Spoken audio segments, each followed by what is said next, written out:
Aí que agora aqui.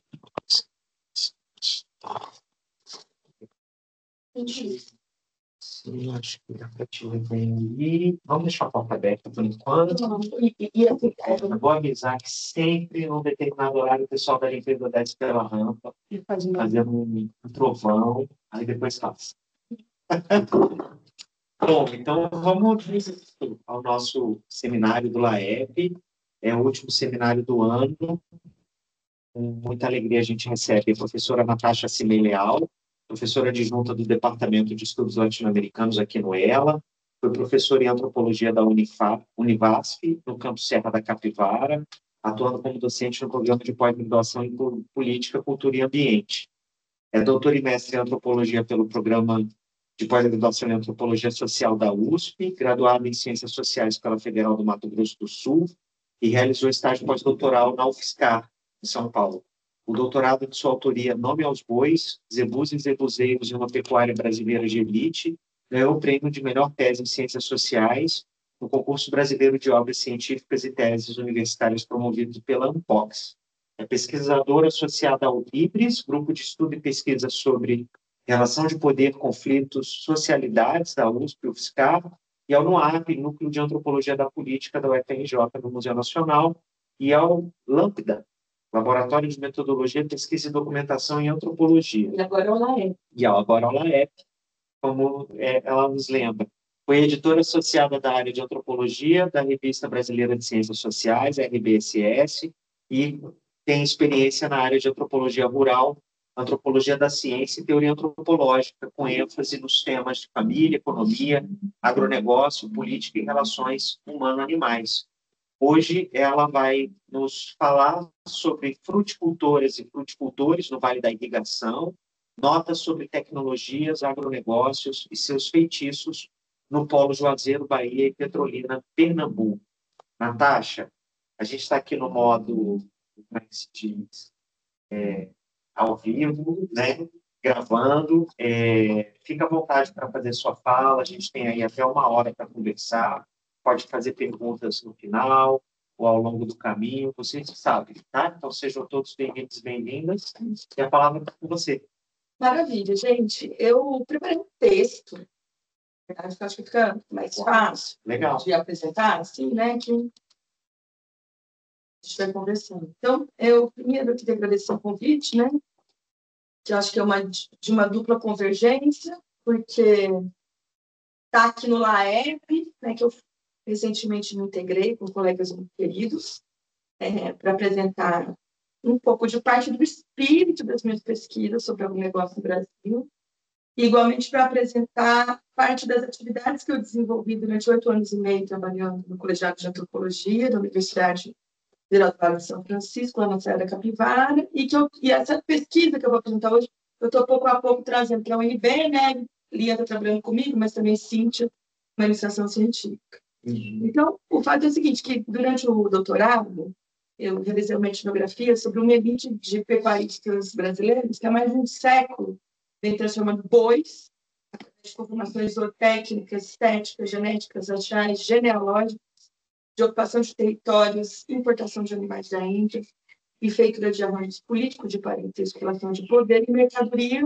dinheiro, mas, sobretudo, um capital, passível de ser precificado por milhões de reais em leilões e gerar custando milhões de reais com o comércio de suas células reprodutivas, que estão sendo embriões, né?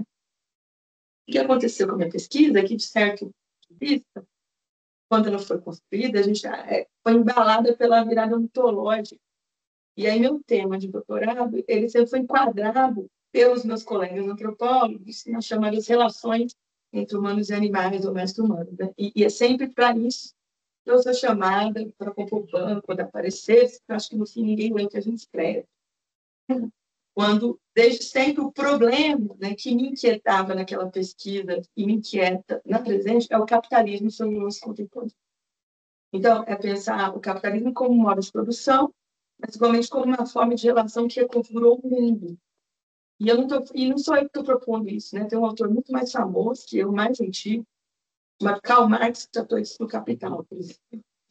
Então, se ele não é exatamente um etnógrafo, né, ele apresenta uma crítica à economia política clássica, uma engenharia então sofisticada, capaz de expropriar energia, tempo e vida das pessoas e daquilo que ele reifica como natureza, né, e tornando ferramentas ou mercadorias, se quiserem, né, indispensáveis no processo produtivo.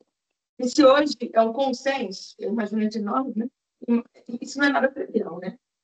Então, nas minhas pesquisas, né, eu tento pensar valor, então. Então, o valor que nós chamamos de mercadorias, dinheiro capital, se oculta através de uma mecânica perigosa e muito sofisticada que opaca a diferença, né?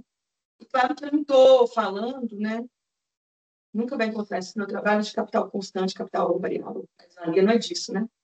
Mas é pensar como bois ou frutas são produzidos, né? Porque no fim, essa coisa, o capital constante, o variável, mais valer está muito mais implícito, né?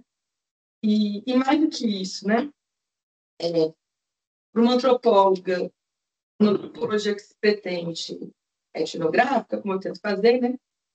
O meu objetivo é tentar pensar, ou ao menos tentar descrever, o processo de transubstanciação de coisas e pessoas na forma de mercadoria, dinheiro e capital, né? E como esses processos, tal como uma mágica, né, ocultam relações para se fazer como tal, né? Eu falo um negócio muito antigo chamado fetichismo da mercadoria e seu segredo. Né? Mas o meu problema, assim, uma antropóloga como eu, né, é, ao mesmo tempo, levar a cabo a máxima de levar a sério os nativos quando eles são agentes e elites do negócio, né? E, ao mesmo tempo, rastrear concretamente o feitiço e a ilusão das mercadorias, do dinheiro e do capital, né? E isso não é falso, isso é constitutivo para o capitalismo. E o que eu vou apresentar hoje para vocês é um experimento, digamos assim, etnográfico e pedagógico. Ele faz parte de uma pesquisa que eu estou tateando, né, sobre o polo de Juazeiro e Petrolina, que ela tem um tom de notas, né, um relato produzido a partir de uma visita de campo realizada com estudantes do bacharelado em antropologia da Univaz durante a disciplina que eu ministrava lá, né? Estava aula de antropologia rural, né? E eu levei esses meninos ao Vale do São Francisco para tentar rastrear como as frutas de uma região semiárida são produzidas e como chegam ou não em nossas mesas. Até trouxe uva para a gente comer. Então, no Vale, realizamos visitas técnicas da Embrapa Semiárido, na barragem de Sobradinho e numa fazenda exportadora de frutas. Como eu já disse em outro lugar, um dossiê sobre novas universidades, organizado por mim e outros colegas, e publicado em uma revista aqui da casa, Manuário Antropológico, né? Boa parte dos estudantes da Univasf da Serra da Capivara, ali em São Raimundo, né? Eles conhecem muito de perto a agricultura familiar. Eles são filhos ou netos de agricultores, de pequenos agricultores do sertão baiano-piauiense, né? Mas, como eu, eles não conheciam de perto o agronegócio de fruticultura em grande escala, e especialmente um certo feitiço de uma série de tecnologias do estado do mercado na produção em grande escala da fruticultura irrigada dos sertões. E é disso que eu quero compartilhar um pouco para você. Eu queria escutar você. Vocês acharam que eu estou falando muita bobagem? É sempre bom, né? Então, é o seguinte, a gente chegou lá, né? Estava observando um pomar imenso de frutas em Petrolina, e o técnico agrícola que nos acompanhava afirmou assim, não precisa chover, a irrigação, tudo está resolvido. Chover pode até atrapalhar a produção das frutas. Irrigante não gosta de chuva.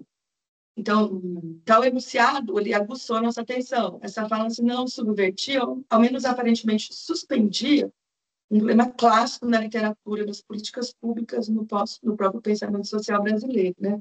A falta de chuva e as secas no sertão. Como essa breve incursão a campo mostrou a mim, essa pesquisa pretende analisar com mais profundidade, a irrigação, tecnologias de controle dos solos, nutrição, adubação, uso de reguladores de crescimento nas fazendas de fruta da região, em aliança com o investimento massivo de pesquisa da Embrapa, capaz de desenvolver variedades de frutas altamente adaptadas ao clima semiárido, tornar o Vale do São Francisco polo do agronegócio do Brasil e do mundo. Eu sou uma uva de lá. Então, o uso de técnicas de irrigação na agricultura, como solução para os longos períodos de estiagem no vale, não é exatamente recente, e inclusive está muito documentado em pesquisa das ciências sociais, né? No clássico estudo de comunidade do Donald Pearson, realizado na década de 50, O Homem do Vale de São Francisco, as tecnologias estão descritas. Celso Furtado, por exemplo, sugere a Operação Nordeste, que é o plano de ação que deu origem à Sudene, criar na porção mais seca do Nordeste uma economia da irrigação.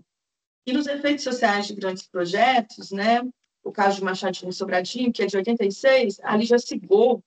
Lembra que parte da solução para as populações de agricultores deslocadas para a construção do Lago de Sobradinho estava em pesados investimentos de irrigação, né? Contemporaneamente, o sociólogo José Fernando Souto Júnior analisou como o Polo José Petrolina se tornou o terceiro maior exportador de frutas do planeta.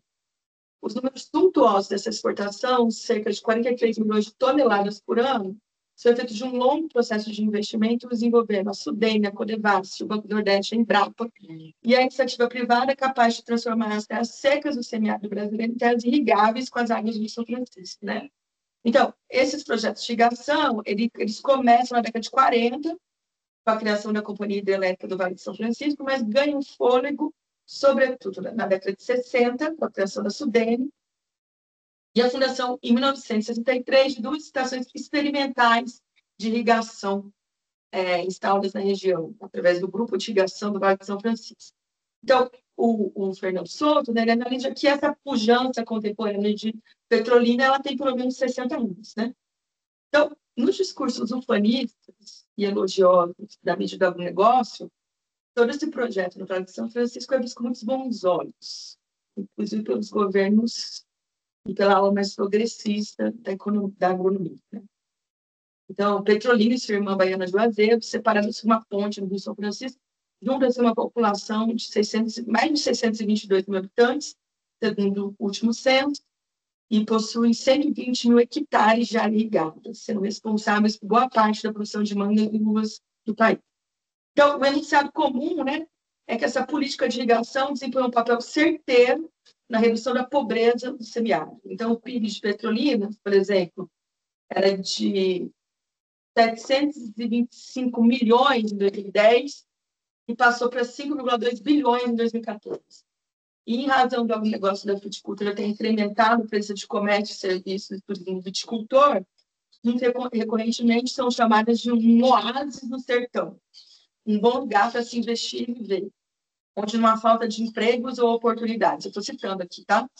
Petrolina, inclusive, foi eleita numa premiação recente como a cidade com a melhor qualidade de vida do Nordeste. A esse respeito, farei algumas palavras, né? Porque, especialmente Petrolina, é uma cidade de negócios, como tantas outras do Brasil. Na sua parte rica, é asséptica, limpa, com muitos restaurantes, lojas de grife, condomínios fechados, horizontais e verticais.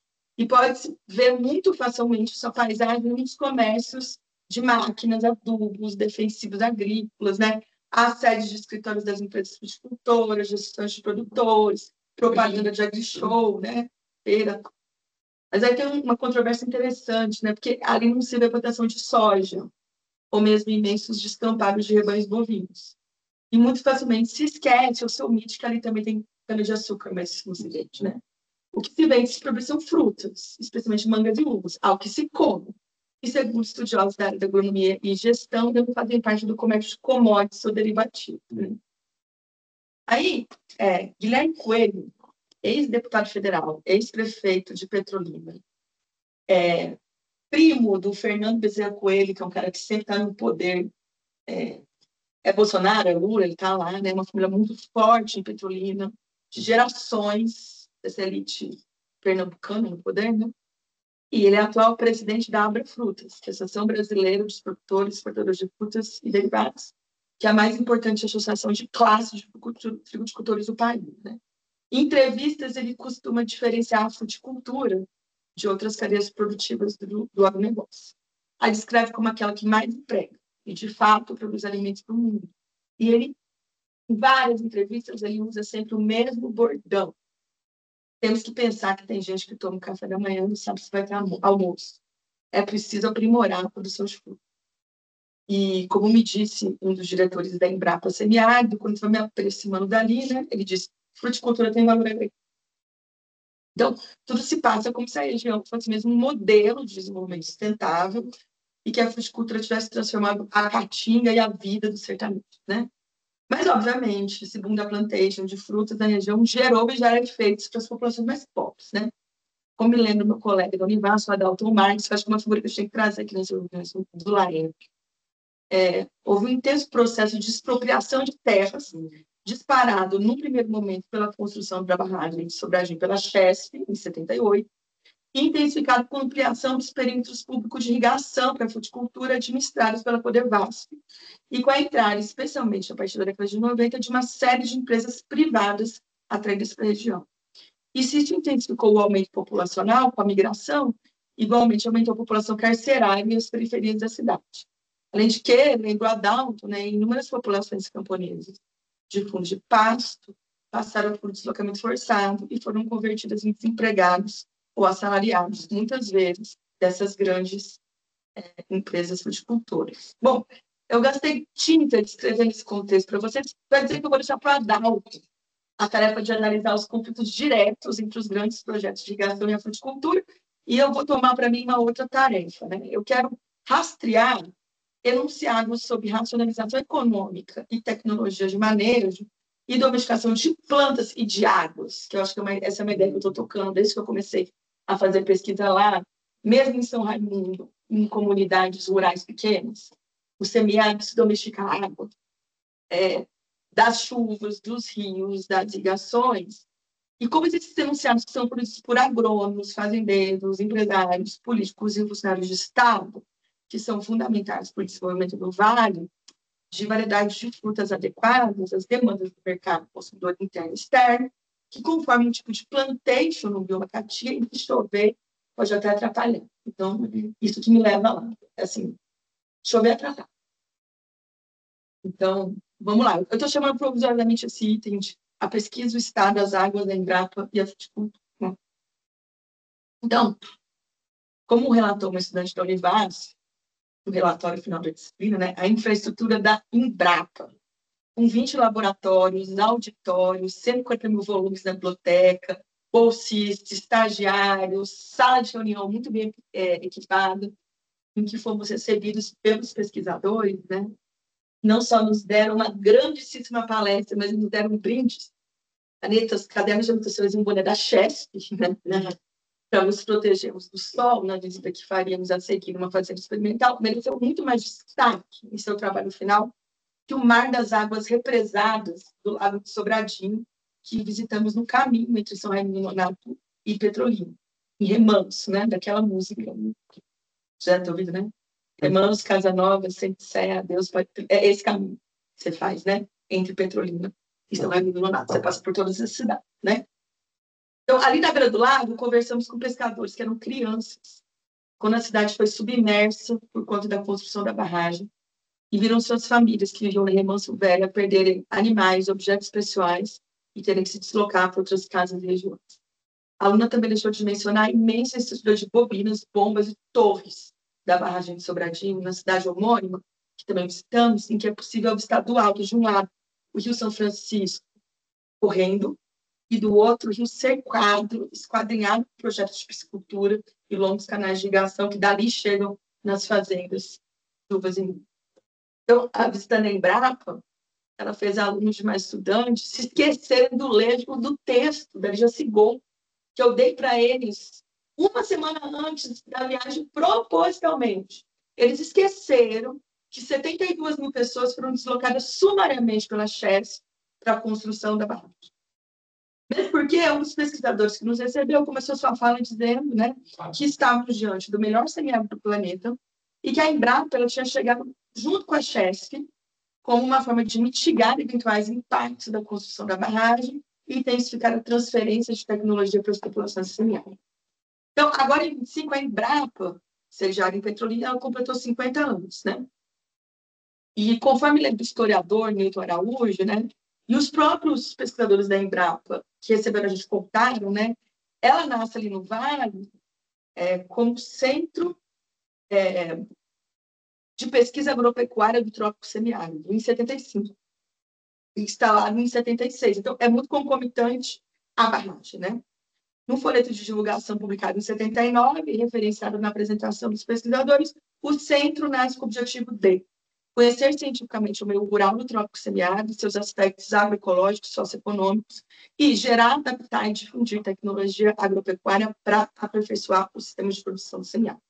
Além disso, ele começa com 3 campos experimentais que mantém até hoje.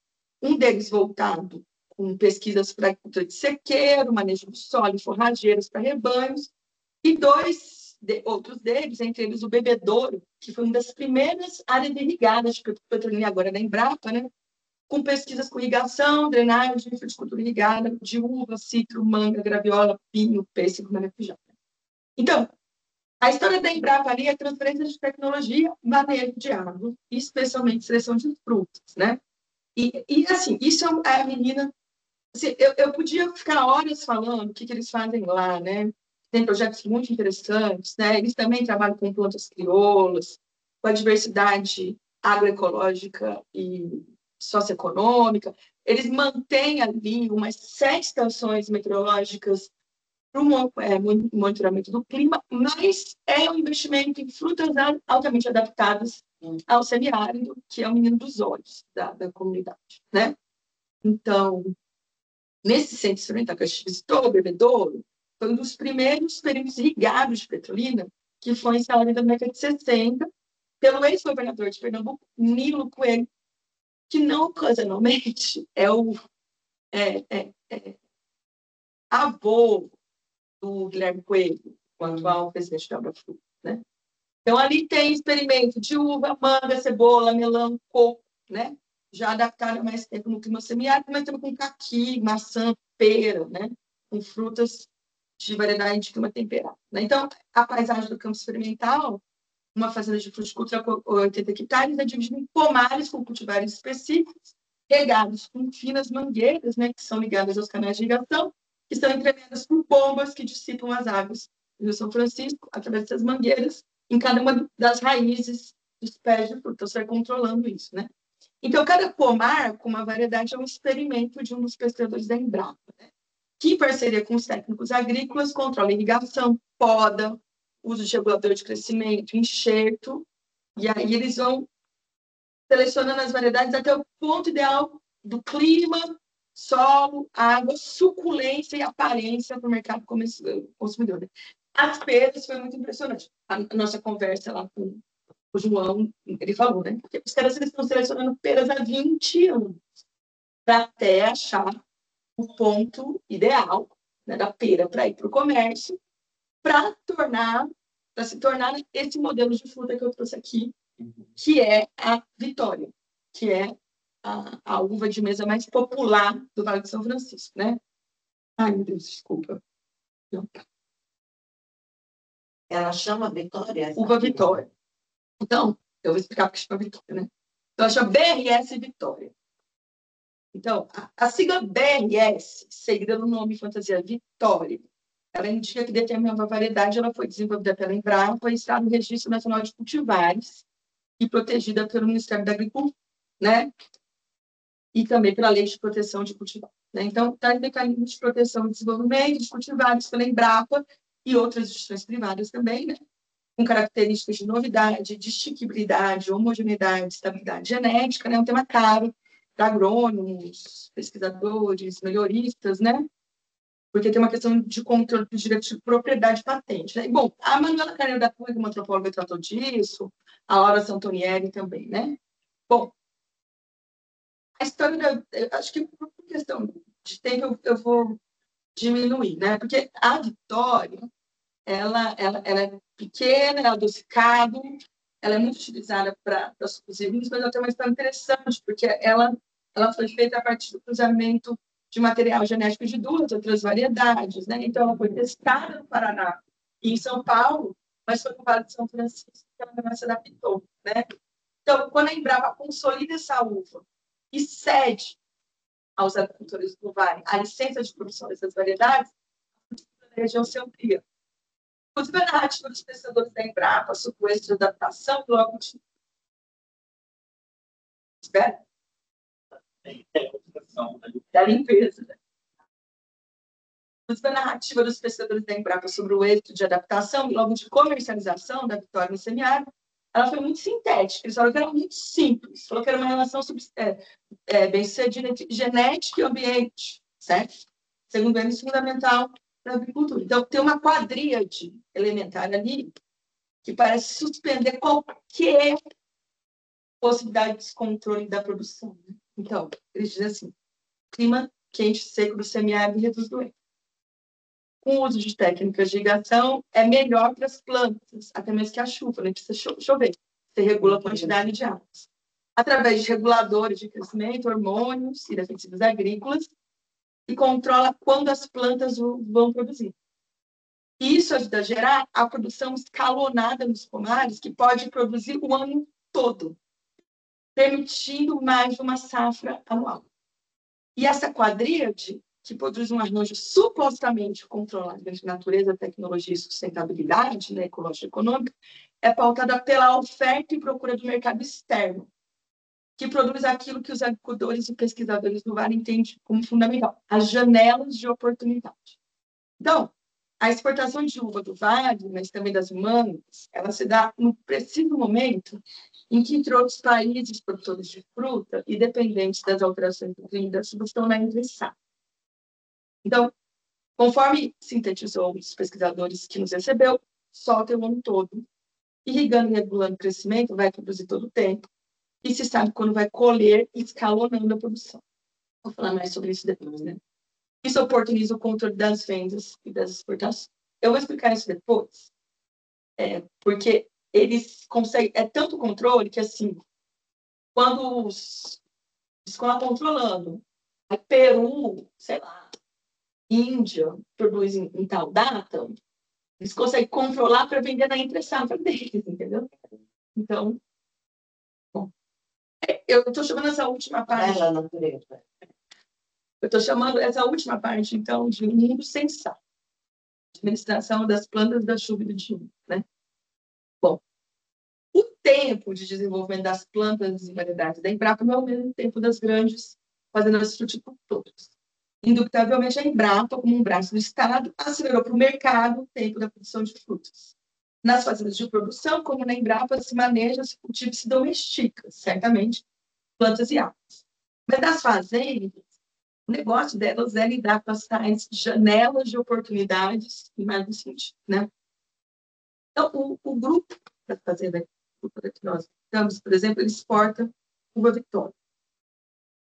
Mas na fazenda que visitamos, conhecemos uma propriedade especializada em manga. Ali é manga, né? Então, a gerente que nos recebeu, uma jovem engenheira agrônoma, formada pela Exalc, da USP, recentemente trabalhando com muitos de seus colegas em petróleo, então tem uma migração muito grande da área de Viçosa, Exalc, para lá, né? Diz que o trabalho da Embrapa, indubitavelmente, foi importante, mas que a falta de estrutura e dinheiro para pesquisa na Embrapa tem feito com que as grandes fazendas de exportação, como aquela que ela trabalha, procurem empresas privadas de melhoramento genético de frutas e petróleo. E isso é muito interessante, né? Porque antes de fazer essa pesquisa, eu fiz uma pesquisa com o gado pé duro do Piauí, que era um gado que tinha quase acabou com a chegada dos zebus, foi o que eu estudei no doutorado. Foi tudo azebuado, aí eu fui estudar o processo de desazeguamento. É difícil falar. Então, tipo, a Embrapa começou a escolher as matrizes, fazer inbreeding, fazer raça, registrou a raça, criou uma fazenda experimental, fez as matrizes, estava tudo ótimo. Quando eu volto anos atrás na mesma fazenda experimental, eu chego, cadê as matrizes? Não, a gente entregou para o mercado privado. Então, e é muito louco, né? Porque nesse discurso ultra neoliberal aqui, as pessoas falam mal da Embrapa, mas a Embrapa está lá há 20 anos selecionando a pera até ficar boa, e quando fica boa, o mercado vem. Né? Então, se a gente ficou um tanto inebriado com a capacidade da ciência em produzir domesticação e controle das águas, climas, safras e frutas no vale, durante a visita da Embrapa, ao chegarmos numa fazenda exportadora de frutas, entramos em contato com todas as contradições de uma plantação em grande escala. A relação com os trabalhadores, o poder dos proprietários dessas fazendas e a velocidade de uma linha de produção das frutas, né? no caso, a packing house, que é a casa de embalagem de fruta, né?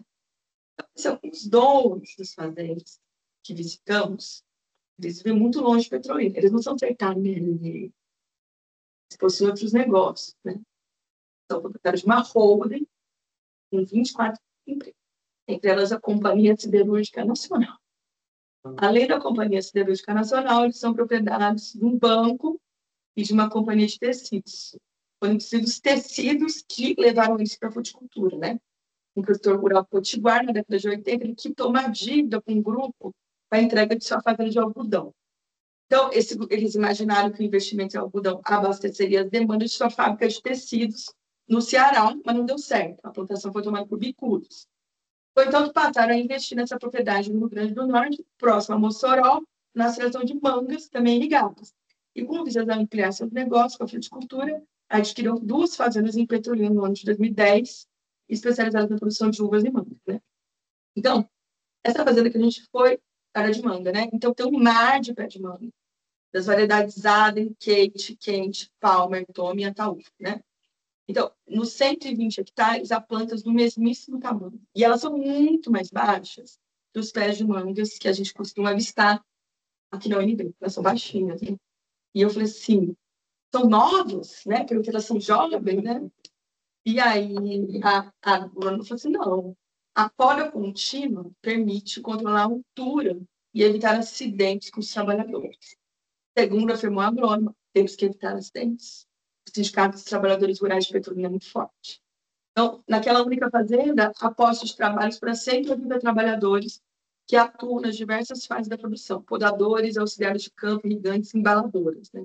Em Petrolina, eles gostam muito de dizer que eles empregam muitas mulheres, né? E eu posso falar disso depois, né? Porque no processo de pegar a uva, dizem eles, né? Você precisa de mãos delicadas, entendeu? Que nós temos barro. Então, eles vendem isso, né? Mas, juntando todas as propriedades do grupo, especializadas em fruticultura, eles contratam cerca de 800 pessoas. Segundo a agrônoma, há trabalhadores efetivos, com carteira assinada e sazonais. Mas, porque sempre há vaga de trabalho. Tá tudo bem, vou deixar. Melhor deixar isso, porque é que toca. Segundo a agrônoma, então, sempre tem, né? Naquele momento, por exemplo, eles buscavam 40 trabalhadores para tornar a colheita de manga. Então, muitos trabalhadores rurais do Vale de São Francisco preferem safristas, que são esses trabalhadores que trabalham por temporada na colheita de mangas e uvas e ganham por dia de trabalho. Eles preferem só terem carteira assinada, receberem um salário mínimo e perderem seus benefícios sociais. E essa oferta de postos de trabalho, inclusive, tem promovido alinhamentos entre os produtores de petróleo com o governo federal. Em 24, agora, essa agrônoma contou para a gente, e isso foi amplamente divulgado nos blogs do Vale de São Francisco, a Abra Frutas, ela divulgou uma reunião dos seus diretores com o Elton Dias, né, ministro do Desenvolvimento Social, com o ministro do Trabalho, Luiz Marinho, Paulo Teixeira, também, do Desenvolvimento Agrário, para anunciar e divulgar que, por novas regras do governo federal, pessoas com carteira assinada podem manter o Bolsa Família. Segundo a Abra Frutas, isso é fundamental para dar vínculos sociais e justos aos aflitos. Mas é engraçado, né? Os fazendeiros podiam aumentar o salário dessas pessoas, né? Mas parece que não. Porque a preocupação em manter funcionários com carteira assinada nas fazendas de petróleo está ligada, segundo a agrônomo, aos selos de certificação de qualidade, de trabalho humanitário e respeito ao meio ambiente, fundamentais para fazer exportar frutas. Então, você precisa de selo, então você precisa de carteira assinada, né? Naquela propriedade, por exemplo, eles exportam mangas para a Holanda, China, Rússia, Estados Unidos, Canadá, Dubai e Coreia. Por isso, nos lembrou que uma fazenda de exportação sempre possui funcionários trabalhando com as demandas internacionais. Primeiramente, para revisar os acordos de compra e venda, e especialmente atentos às tais janelas de oportunidade, né? Então, se Peru ou Índia, por exemplo, grandes produtores de manga vendem seus estoques em determinados meses do ano, intensifica-se na fazenda em Petrolina o uso de reguladores de crescimento e de quantidade de água e irrigação nas plantações, a fim de produzir e comercializar frutas no momento de escassez de outros mercados internacionais. Então, 80% da produção daquela fazenda é para o mercado internacional. Cada unidade de manga premium produzida ali, naquela data, né? Essa acho que não deve ter mudado. Ela pode ser vendida a 5 euros na Europa. E a gente pegando manga aqui. As frutas, elas passam por uma minuciosa seleção realizada na packing house da fazenda, né? Que é uma linha de produção que as frutas premium colhidas no pomar passam por longas esteiras e tanques para serem higienizadas, pesadas, vistoriadas, enceradas com óleo vegetal embalado. Dali, as mangas são encaminhadas para contêineres refrigerados para chegar no mercado internacional via Porto de Recife ou Natal. Mas nessa seleção, frutas mais premium que outras, né? Essas são embaladas em caixas mais suntuosas, que são aquelas da foto ali, e saem de avião, direto de Petrolina para o seu destino. E entre esses consumidores de elite, né, está um dos donos da fazenda. De tempos em tempos, solicita que as mangas e uvas produzidas ali, em suas propriedades no Nordeste brasileiro, cheguem em sua casa. Na visita que fizemos, no mês de dezembro, boa parte das mangueiras estavam sem frutos. Finalizava-se na packing house o processo da embalagem e da produção. Auxiliares de campo recolhiam os poucos frutos nas copas das árvores ou pelos chãos no entorno das árvores. Né? Esses frutos, junto com outros que já tinham passado pela packing house e não tinham um padrão ideal, eles eram parte do refúgio, certo? Os 20% que não são exportados. Esses frutos seriam recolhidos a seguir por outra categoria de trabalhadores do Vale de São Francisco, que são os refugueiros, que merecem um estudo à parte. Donos de caminhões, eles passam nas fazendas de Petrolina e Juazeiro recolhendo refúgio e levando para o Ceasa de Juazeiro. As frutas mais maduras, que foram selecionadas para vir a ser prêmio, viram sucos e pó. Mas a outra parte delas é encaminhada para os mercados brasileiros, que são aquelas mangas que a gente come. Somos todos refugiados.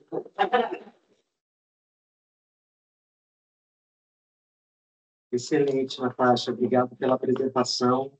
Super rica, dinâmica. Tomei várias notas aqui, mas abro para vocês queiram fazer perguntas, tirar alguma dúvida, fazer algum comentário. Não é uma pergunta, não, mas enquanto você falava, me veio uma imagem do 100 anos de solidão, quem leu,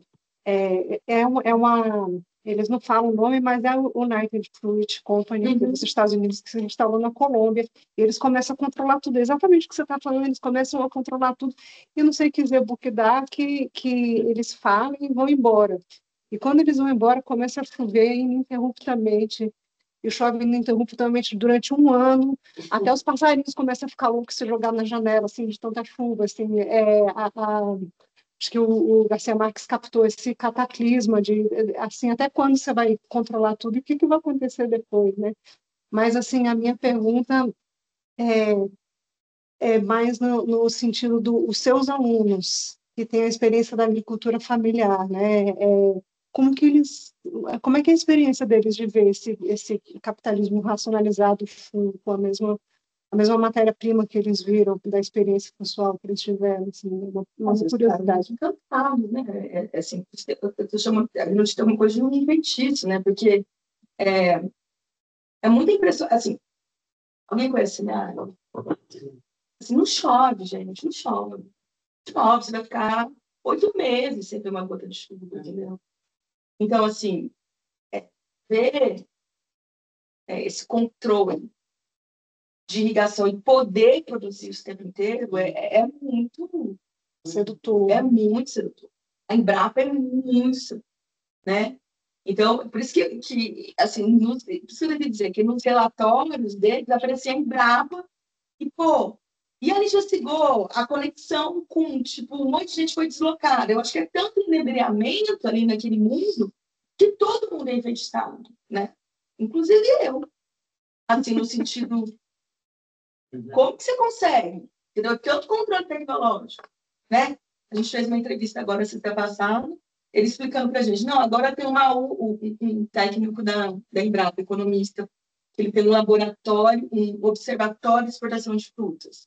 Não, agora tem a uva sabor algodão doce, agora tem a uva sabor manga, agora... Eu achei a sabor do... Comprou. Tipo, então, é muita tecnologia, entendeu? Muita tecnologia.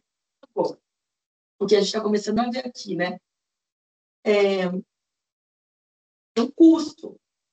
E, no fim, se está exportando água também, né? Então, uma exportação de água. É porque é muita tecnologia, você está exportando, para fazer essa fruta, você está exportando água. Não, tem um professor que sempre me disse isso, que o Brasil, não pensando nas frutas, mas pensando na soja, né? Que, na verdade, o Brasil está exportando água potável, Embalado em grão, embalada em grãos, né? em frango. Tudo.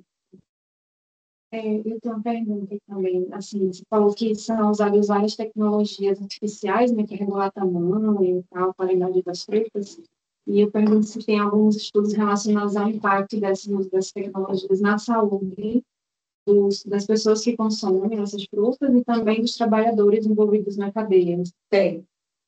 Eu não tenho dados, mas tem um monte de gente pesquisando isso. E também porque o lado mais verde, Petrolina, que também tem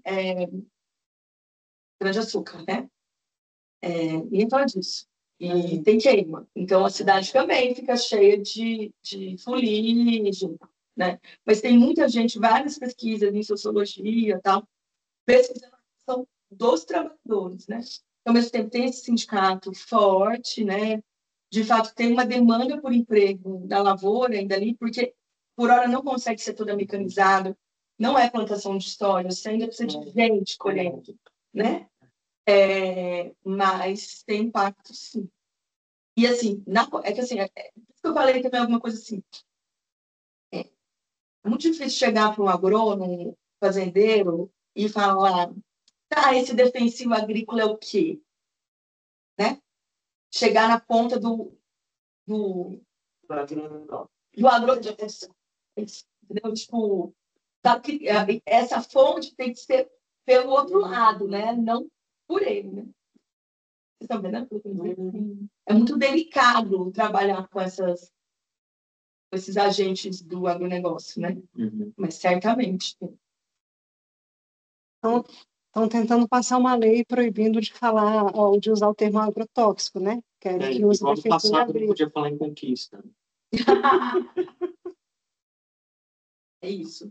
Mas tem muitos ônibus, da Organização dos Trabalhadores Rurais, né? Enfim, mas o sindicato é forte. Tem uma galera que foi estudar sindicalismo em Petrolina. Por outro lado, assim, você também trouxe um pouco de dados de como o mecanismo assim, das relações trabalhistas ele tem promovido mais aquela relação menos formal e mais a relação mais vulnerável, né, que as pessoas contratadas por SAP. Então, isso revela uma certa contradição, né, do sindicalismo forte. Porque elas ganham mais, né? Eles precisam ter pensado, né, por que elas ganham mais. Como se africana. Diária, né? Por outro lado, elas não vão estar cobertadas pelos direitos previdenciários, elas vão estar numa relação mais vulnerável. Isso é feito dos tempos, né, gente? Eu queria falar um pouco mais sobre esses safristas. Os safristas é que eles ganham por dia, entendeu? Quando tem a produção, que você precisa fazer a colheita, aí eles trabalham na safra, entendeu? Vão lá colher os frutos. E aí eles ganham por dia. E quando não é colheita? Quando não é colheita? Então, aí as pessoas são funcionários da fazenda. Aí elas vão trabalhar o tempo inteiro na fazenda, vão todos os dias. Mas os que são safristas, quando não é época da colheita, o que eles fazem? Eu não sei, eles podem fazer muitas coisas, entendeu? Eles podem não fazer. O Márcio Palmeira tinha uma frase, né? Falando do tempo da política, né? Para onde vai o bicho da goiaba quando não é época de goiaba? Assim, aonde eles estão, você falou que cabe toda uma nova etnografia, né? Os refugeiros e os safristas, né? E eles podem fazer muitas coisas. Inclusive está no trabalho escravo. Também. Se a gente pegar as informações que o pessoal tem comentado de Dourados, por exemplo, que tem uma grande parte da população, inclusive indígena, que trabalham na colheita de maçã no Rio Grande do Sul, ou vai para a colheita de outra coisa. Eles se mobilizam, não é que ele fica, eu estou imaginando, né? Esses talvez não ficam só em Petrolina também. se tiver uma oportunidade, uma entre-safra em outro lugar, eles vão. E também, às vezes, ficam sem empregos, trabalham só por aqueles momentos. E tem essa coisa, né? Que o pessoal do Moacir, do Noab, fala muito, né? Agora que foi estudado o negócio e tal, dessas migrações, né? De, sei lá, você sair do Maranhão e passar um tempo em Ribeirão Preto, dando um exemplo qualquer. Nesse momento de safra, né? E depois voltar. Eu morei numa cidade ali no interior de Minas e você tem um bairro inteiro que era chamado das Nações. Era até curioso, porque os bairros tinham Rua Suécia, Finlândia e tal. E era uma cidade dormitório para pessoas que trabalhavam sazonalmente. E aí o pessoal falava, chegaram os baianos, chegaram os piauienses, né? Eles vinham em caminhões, trabalhavam, iam para fazendas que eram assim, instituições totais, ficavam lá, ninguém sabia o que acontecia lá. E aí eles passavam 2, 3 meses lá colhendo e depois iam todo mundo embora. E no período que eles estavam nessa cidade, nas Nações, ninguém saía de casa, porque falava que a cidade ficava violenta, e corria esse risco, o pessoal não deixava as mulheres saírem. A Svampa, eu dei aula passada, ela fala disso também, né? Desses grandes projetos de desenvolvimento, que vai uma galera, fica um tempo, tem vários desafios. De obra, né, do Gustavo Luiz Ribeiro, falando dos trabalhadores das hidrelétricas, né? Também trabalhadores sazonais, assim. Passam a ser um tipo de semi-nomadismo, assim, que as pessoas passam a viver. A galera com umas namoradas, depois volta. Eu anotei várias coisas aqui, assim, a primeira foi a coincidência de anteontem a gente ter trabalhado em sala de aula um texto de uma autora chamada Neuma Guiar, né, que faz o trabalho no Cariri, no sertão do Cariri, e me lembrou demais da tua pesquisa, uma pesquisa que ela faz nos anos 60, né, ela depois vai desenvolver nesse artigo a aventura sociológica, que vai combinar observação participante e survey, a gente usa para debater isso, e eu achei muito interessante porque de certa maneira, é como se a gente estivesse vendo uma atualização, né, de temas muito caros assim, para sociologia e para antropologia feita no Brasil e na América Latina. Né? E do trabalho dela, a gente faz a ponte com o trabalho do Sidney Mintz, né, no Caribe, do próprio Eric Wolff, né, que vão trabalhar com essa lógica de plantations e tudo mais. Então, assim, tem realmente uma tradição aí de reflexão etnográfica com como o capitalismo transforma, né, essas realidades. E para tentar continuar nessa toada de trazer isso para o diálogo, o que a gente vem fazendo no LAEP, eu te perguntaria, Natasha, assim, se você vê alguma correspondência entre o que para mim ficou evidente na sua fala, as práticas tradicionais de pesquisadores na Embrapa, na seletividade e tudo mais, e as práticas tradicionais de seletividade e coisas do gênero praticadas por comunidades tradicionais. Né? E aquele momento em que você fala que quando aquilo está melhorado, está no ponto ótimo, o mercado vai lá e se apropria. E aí eu falei, nossa, a Embrapa é realmente uma comunidade tradicional. Né? Assim, né? Eu queria te ouvir. Porque, assim, o caso das feiras, eu pessoalmente, ficou muito embasbacada, né? Porque 20 anos, assim, é um processo darwinista, se você quiser chamar da seleção doméstica, no certo sentido, também é uma ciência do concreto, né? Assim, no sentido, você está lá o tempo inteiro, 20 anos, tem um tamanho, muda. Aí eu estou falando dos caras no campo, né? Não os caras no laboratório, né?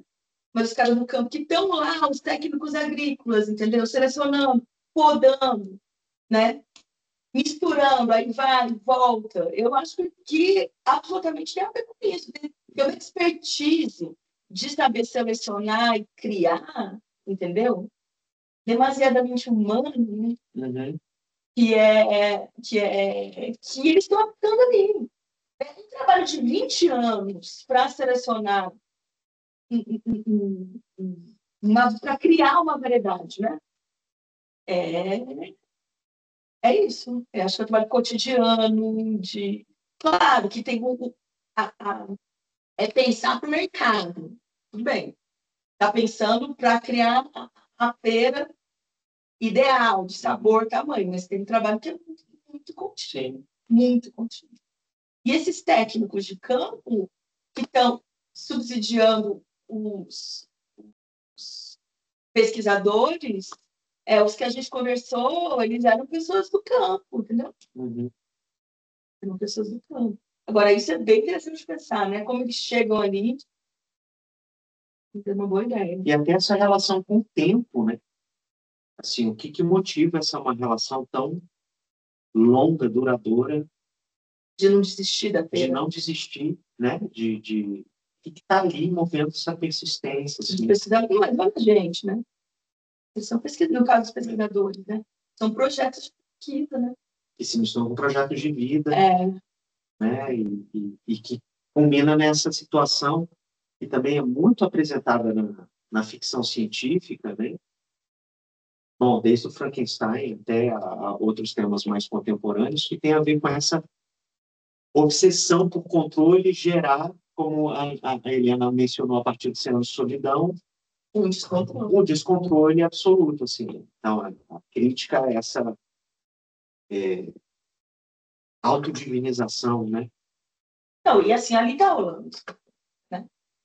Que tem toda uma história, assim, quando o Celso Furtado, ali na Sudene, está pensando, os perímetros irrigados, tinha uma coisa, assim, da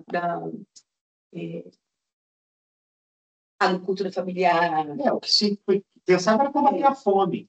Então, a coisa foi se transformando ali, entendeu?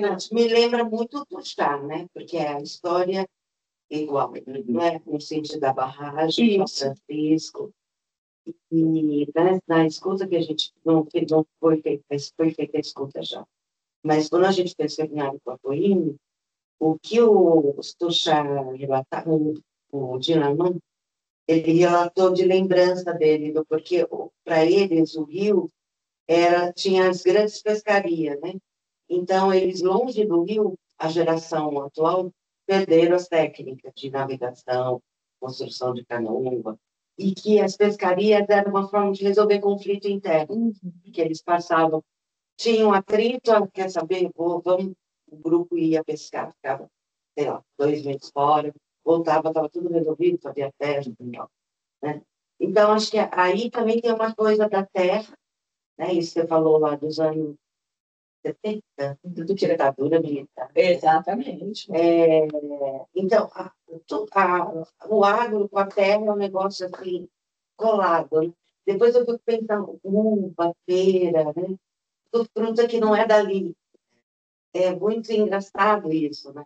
Eu não, nem, bom, acho que hoje todo mundo come essas frutas por isso. Como chamam o termo? Aqueles que vão resgatar o que não serviu. O refogueiro, eu adorei isso. Nunca tinha ouvido falar. Somos todos refugiados. Somos todos refogueiros, porque a gente come esses 20%. A gente está comendo o que foi para a Europa, né? Então, e agora? Mas acho que terra e água assim, e é muito impressionante assim, quando você vai aqui, né? Se você sair daqui, ou indo para São Paulo, ou indo para o Mato Grosso. E o que eu me perguntei no ano passado, quando eu fiz uma viagem de carro, não vai ter água para isso. Uma hora vai dar tilt, entendeu? Vai dar tilt. Eu não sei ali, porque eu não tenho a vida, mas quando você falava, eu ficava imaginando essa coisa que você vê. Você não vê uma árvore e está tudo florescendo, né? Então, essa coisa, a chuva trabalha, adorei também. Porque a chuva... Porque eles precisam, né, da racionalidade total ali para que funcione essa história. Né? Porque tem essa coisa do semiárido, assim, que não chove. Às vezes, quando chove uma quantidade muito grande de chuva. E isso não... destrói, né? O solo. Porque o controle da água é muito... Mas é isso, né? Uma coisa que eu tenho tentado pensar, né? Como eu pesquiso um negócio desde o mestrado, de camadas do agronegócio que eu acho que é importante a gente pensar, entendeu? Que existem muitos agronegócios, não dá para a gente colocar tudo na mesma chave, ainda que eles estejam produzindo os grandes efeitos muito parecidos. Então, olhar para essas, como no último projeto que estava o Moacir, que estava a Beatriz Heredia e o José Sérgio Leite Lopes, eu também estou num projeto agora no Universal, o John Comerford, pensando, assim, são muitos agronegócios, né? E tenta fazer um processo comparativo nisso, desses agronegócios no Brasil, porque eu sou de Mato Grosso do Sul, eu não acho que Dourados, ainda que tenha, eu não acho que Dourados é a mesma coisa que Petrolina, entendeu? Tem uma outra dimensão aqui. Tipo... Não, ali é milho e soja, né? Tem não, isso também. Isso. O quanto, eu fico pensando o quanto o bem natural, entre aspas, de natural, sei lá, tem, né? Mas de um lado e do outro, seja a soja, seja a uva, como que isso interfere? Porque lá em Dourados, eles falaram assim, tinha uma época que tinha um gato, depois o gato foi embora. Tinha uma época que eles trabalhavam nas fazendas, não trabalham mais, porque o grão permite o contrário, não precisa da mão de obra. O drone, né? O drone, enfim, acho que tem muitas camadas, realmente.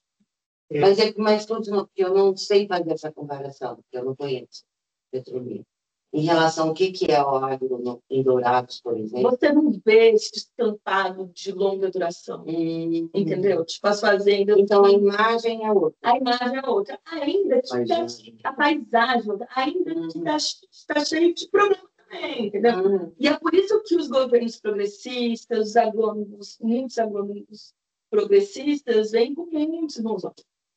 Ninguém, né? Por exemplo, a gente começou a ter essa outra coisa que a gente tem que enfrentar agora. Eu, Bian e Cíntia, a gente manda esse projeto de iniciação científica e vem tarifado do Trump.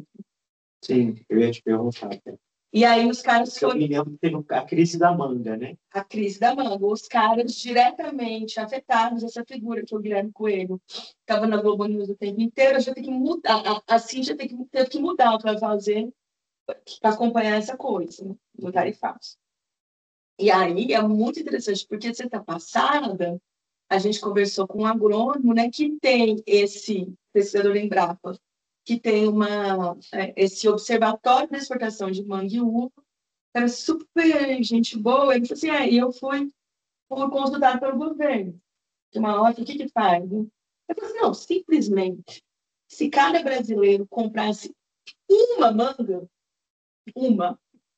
não ia ter prejuízo algum, uma única manga. Então, assim, podia comprar, pegar essas frutas para abastecer escola e não sei o que, resolver o problema, merenda, a galera ia conseguir comer. Tudo bom, Felipe? Bom, ia conseguir comer, às vezes, frutas que não conhece, que não comeu, também ia ser uma estratégia de marketing para as pessoas conhecerem. Ele falou assim, mas nem precisou. Mesmo com o tarifaço, eles continuaram no campo. Entendeu? Então, você vê como é uma operação de exportação, entendeu? Então, a gente não tem chance de ter acesso a essas frutas premium. Vai lá na Holanda e compra. Esse negócio é tão louco que eu me lembro de uma situação quando eu estava no Quebec e a minha mãe tinha acabado de vir de uma viagem da França para o Quebec para nos visitar. E minha mãe sempre carrega tudo na bolsa. E aí ela chega no Quebec com umas garrafas de água vinda da França, do Quebec. E no Quebec, você ia para o supermercado e só tinha garrafinha de água francesa. Então, é essa coisa que eu falei para pensar assim, será que a água vem de lá mesmo? Eles só mudam o rótulo. Né? Assim, eu falei, é mais fácil você só mudar o rótulo, dizer assim, eu estou comprando uma água francesa, mas no fundo é água daqui. Né? E lá na França, eu estou comprando uma água canadense, mas no fundo é água daqui também. E se bobear, processada pela Caesp de lá. Né? E você acha que está comprando, que aí é o lance que você falou do fetiche, né? Então tem um pouco isso, assim, no fundo, se a manga está vindo porque a manga originalmente é da Índia. Se você está comendo uma manga autenticamente indiana, ou uma manga de Petrolina, tudo depende do que você agrega de exotismo à coisa, né?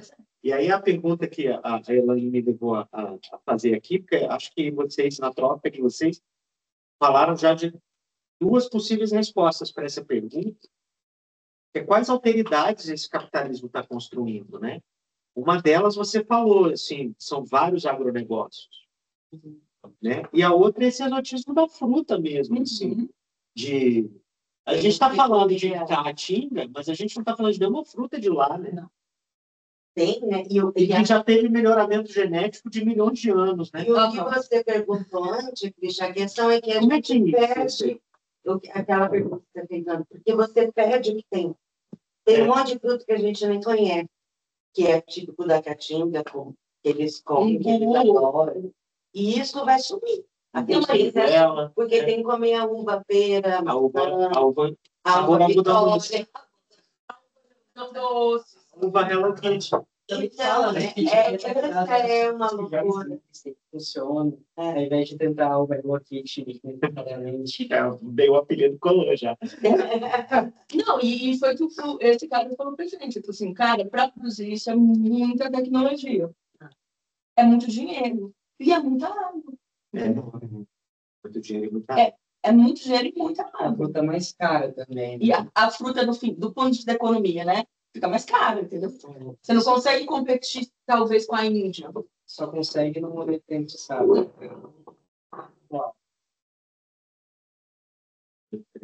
Então, assim, no momento que os países desenvolvem tal tecnologia, já era.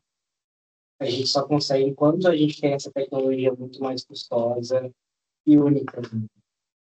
A questão é que eu acho, né? Que o problema no Brasil, a gente tem a violência, né? Isso que você falou lá atrás. Espoliação.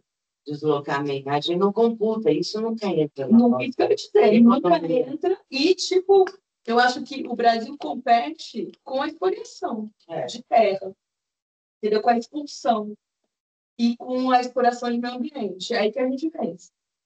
E ninguém computa isso. Eu me lembro que, na verdade, ninguém computa, né? De novo, voltando lá atrás, nos trabalhos clássicos, o Mauro Marini estava computando isso, né?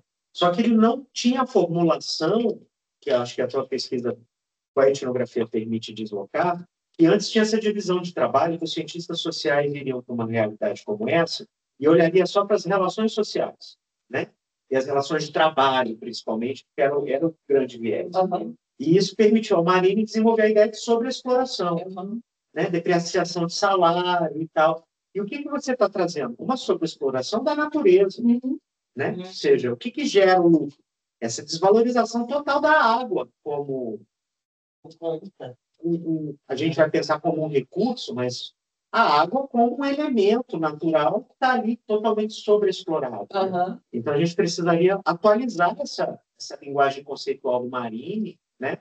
Que era centrado só ali, a olhar para o refugueiro, e olhar para o safrista, e olhar para o trabalhador escravizado. A sobreexploração está ali, né? Mas não, a sobreexploração está em tudo, né? Assim, é a água que está sendo sobreexplorada, assim, né? Então, direitos da água. Pois é. Direitos da água. Assim, a água está sendo mandada embora, ela está sendo traficada igual pessoas escravizadas. Elas estão sendo retiradas do seu ambiente, desenraizadas e mandadas para um lugar. Sei lá, na Colômbia os caras estão lidando com isso de outra forma, né? Que a gente não está lidando como... Não sei, assim... um ente... E eu não sei se tem um direito aqui como tem em outros lugares, entendeu? Como um ente, né? Não sei, a Ana está pensando nisso, entendeu? Não, de jeito nenhum. Mas eu acho que seria interessante começar a trabalhar a ideia de tráfico de água, né? Tráfico de água? Esses dias pegaram um carregamento enorme lá em São Paulo de cocaína em tonéis de colágeno, né? Estão vendendo o nosso colágeno, né? Então, assim, pensar alguma coisa assim, você está olhando aqui o quê? Tonéis de manga. E o que um olhar crítico está vendo? Tráfico de água. É isso aí. É roubo de água, entendeu? E assim, no lugar de falta, não preciso dizer isso. Falta, entendeu? Falta água na casa das pessoas, entendeu? Mas não faltava com a manga. Não. Não. Porque eu estou ajudando aqui. Não, mentira. A gente sabe que a gente não é a gente compra na Vitória, nós não somos os responsáveis. Mas é legal você dizer isso. Por que não? Sou refúgio. Isso aqui é o refúgio. Não, Não é isso, não. aqui, Nós somos dificuldade, gente. É muito pequeno. Vocês não? Porque somos pequenos. Porque somos 20%. Isso já foi um movimento feminista importante, não são? Não é aquele da Men's Praise, como é que é? Somos os 90, somos os 2%. Por 99, né? É. Teve várias forças. A luta das mulheres dos 30% dos partidos. Aquele 20% vagabundo. Eu acho que é isso que está caminhando a pesquisa, sabe? Muito legal. Beleza. E assim, só uma coisa. Eu gosto de pesquisar essa elite, assim, entendeu? Eu acho muito interessante e importante para a antropologia. Então, um dos caras que você falou vive na Espanha. Mas não vai chegar nele, né? Não, só para saber. Porque o que a gente imagina, algumas pessoas estavam comigo nessa viagem para o Mato Grosso, era isso, você não tem aeroporto, porque os caras vêm de helicóptero, tinha polo, lá em Luciara, eu fiquei impressionada, tem gente de helicóptero, né? Tem papel de pesca. Eu acho que o dono dessa fazenda específica nunca deve ter pisado lá, porque o cara é dono da companhia internacional, tipo, talvez ele nem sabe que existe ali.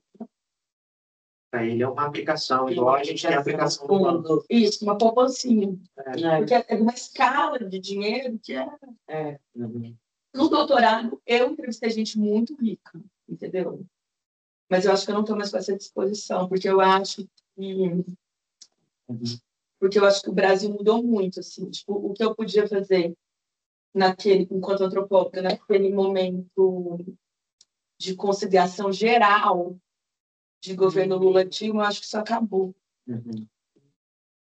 Eu acho. É um outro jeito de pensar. Agora acabou de ser lançado aquele dos antropólogos dos ricos, né? Assim, que ele estuda como pensa essa gente, né?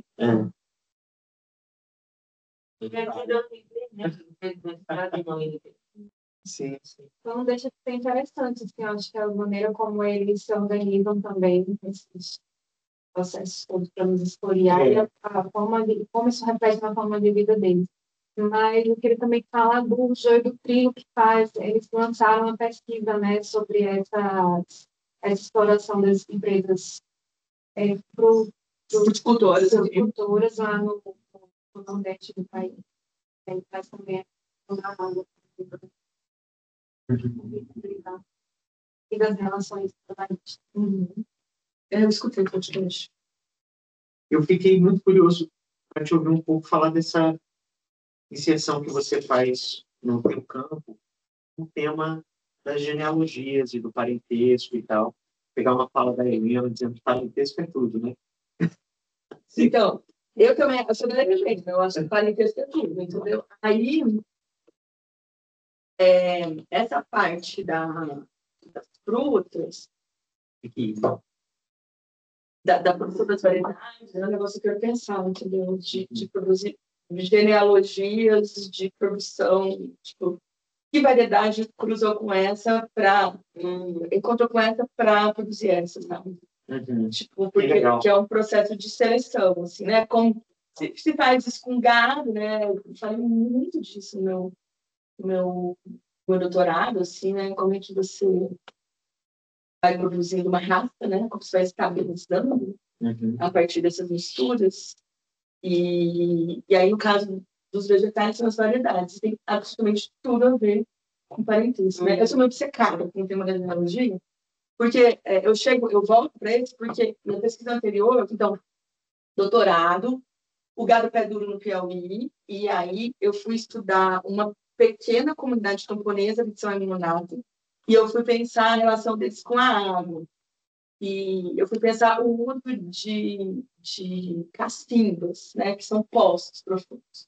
Eu fui mapear na comunidade o uso desses poços, né, agora externos, esses poços, E eu fiquei pensando numa genealogia de vínculos que esses poços produzem, né? Porque eles têm uma relação genealógica, porque os poços têm nomes próprios. Então, você vai pensando nos nomes próprios, nas datas, que isso foi acabado, você vai conseguir compor uma história genealógica da comunidade que passa por casamento, que passa por relação com a água, que passa por troca, que é muito interessante. Essa coisa genealógica. E aí, com as frutas também. Mas também tem um problema, porque tem essa família Coelho aí que também está me pensando. Entendeu? Para pensar, tem muitos trabalhos sobre essa elite petrolífera. Coelho seria produz muito. Muito. E que é super interessante pensar os vínculos dele, né? Porque é preciso dizer que esse boom econômico de Petrolina também é feito de um esforço dessa elite política. Porque você atravessa a ponte, tipo em Juazeiro, tem Petrolina, 800 metros. Juazeiro tem uma outra realidade de construção de cidade que é completamente diferente de Petrolina. E a minha hipótese, de conversa com o técnico, todo mundo sabe, é que, na verdade, tem uma elite política de longa duração ali em Petrolina que se insere nos lugares de poder desse país e faz manter. Então, é líder do Senado do Bolsonaro, mas também do Lula. Então, é o centrão, entendeu? Sim. O centrão, que não está dissociado desse grande projeto. Então, Nilo Coelho faz o primeiro projeto de investigação, tudo é Coelho lá, que é parente de Guilherme Coelho, presidente da Abra Frutos. Bom, isso não é dúvida. Tem uma transmissão, né?